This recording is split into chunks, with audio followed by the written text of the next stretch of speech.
Unboxing natin.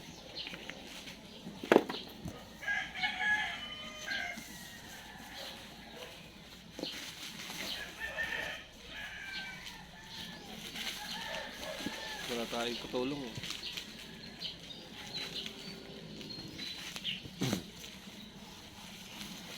So okay naman at wrap siya ng ano, nakabubble siya. Bubble wrap.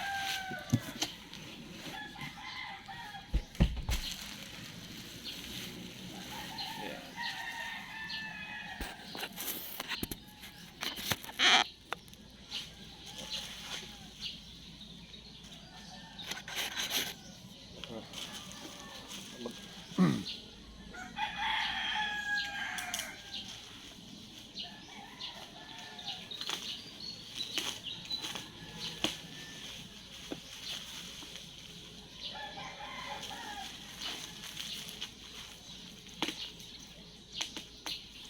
So, suggested kasi ng ano, ng mga maglilitos kapag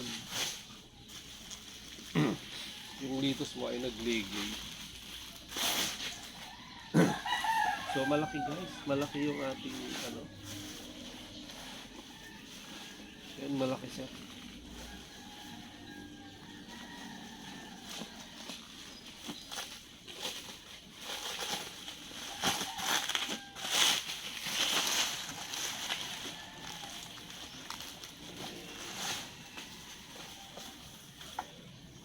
So ito nga guys, yung exhaust fan.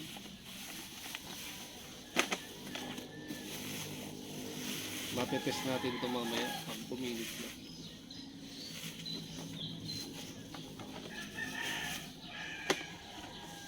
So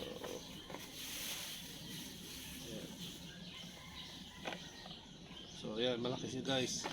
Hindi siya pangkaraniwan na ano. Yan. Ito nyo yung size ko. So malaki. Yung likod niya, ayan o. May bent. May butas sa likod. So pag kumikot, bubukas yan. Diyan dadaan yung hangin galing sa loob ng greenhouse.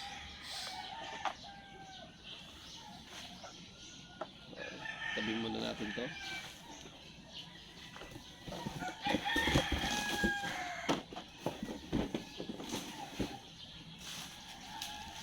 And ito yung ano, solar panel.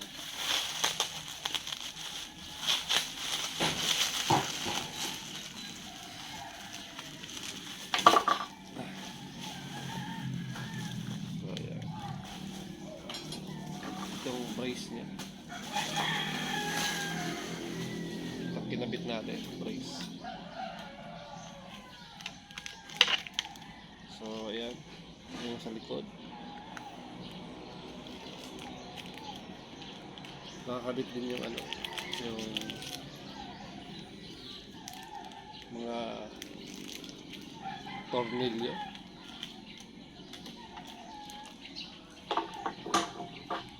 So ayan, magagamit na natin ito ngayong araw na to. Ang maganda dito, ano, magaan lang siya. Ayan. Magaan lang. Hindi masyadong bigat.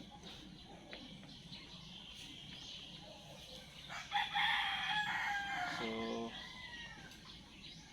sana maging ano, maging okay siya.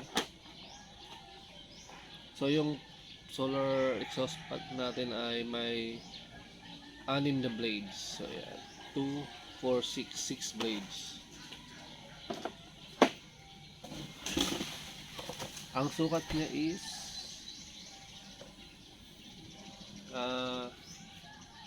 16 inches ata ito.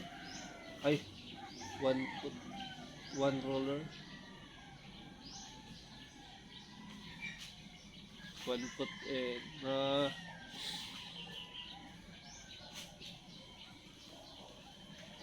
12 plus 6 Mga 18 inches ata ito. Check natin kung ilang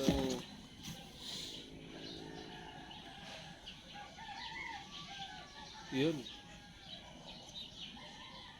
Ang ano natin, ang solar panel natin na ano, exhaust fan ay 12 volt exhaust fan, power pole DC, 12-inch household electric fan,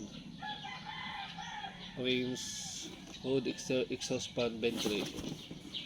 So ayan, 12 inches. 12 inches yung ano, yung blades. Mga 12 inches yan. Pero yung frame niya is ano, 16 inches. So ayan.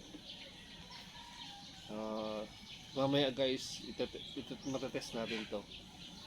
Tamang tama to. So yun muna guys. Meron na tayo exhaust fan para sa ating mga litos. So ayan. Kasi meron tayong mga litos dito. Sobrang init, nagligay talaga siya. May 3 litos dito na nagligay. So magiging cause yun ng pagka root rot at saka bansot ng ating mga litos. So ayan. Ayan. Itong portion na. So yun muna guys, sa araw na ito.